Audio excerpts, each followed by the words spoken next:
దేవుని మీద ఆధారపడితే చాలా బాగుంటుందండి. దేవుని మీద ఆధారపడకపోతే ఏం బాగుంది. అలా దేవుని మీద ఆధారపడినందుకు దేవుడు ఆమె వంక చూసి ఆమెకి ఇచ్చినటువంటి రిటర్న్ గిఫ్ట్ ఏంటంటే చరిత్రలో నిలిచిపోయింది, హిస్టరీని క్రియేట్ చేసింది. కానాను ఎప్పుడైతే వచ్చారో, మోయాబుని విడిచి కానాను ఎప్పుడైతే వచ్చారో, కానాను వచ్చిన తర్వాత బోయాజుకి ఆ కోడలైన రూతుకి వివాహమైంది. వివాహమైన తర్వాత కొడుకు పుట్టాడు. ఆ కొడుకు పేరు ఓబేదు. ఆ ఓబేదు దావీదు యొక్క తాత. ఆ దావీదులో నుంచే యేసుక్రీస్తు వారు వచ్చారు. హిస్టరీని క్రియేట్ చేసింది ఆవిడే. ఇప్పుడు ఆ బోయాజుకు పుట్టినటువంటి బోయాజుకు పుట్టినటువంటి కుమారుడు పేరు ఓబేదు.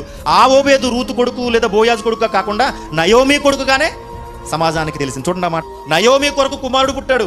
మోయాబు దేశంలో ఉన్నప్పుడు తన కడుపును పుట్టిన కుమారులను పోగొట్టుకుంది, తన భర్తను పోగొట్టుకుంది, దుఃఖంలో మునిగిపోయింది, కన్నీరు మున్నీరు అయిపోయింది. దేవుని మీద ఆధారపడక కనాను దేశం వచ్చిందో, కనాను దేశం వచ్చిన తర్వాత తన తప్పు తెలుసుకున్న తర్వాత దేవుడేం వదిలేదు. ఆమె జీవితంలో దుఃఖం ఉంటే ఆమె అన్నింటినీ పారద్రోలి నయోమికి ఎలాంటి సంతోషాన్ని ఇస్తున్నాడనంటే కొడుకు పుట్టాడంట రూతుకి బోయాజుగా. కొడుకు నయోమి కొడుకుగానే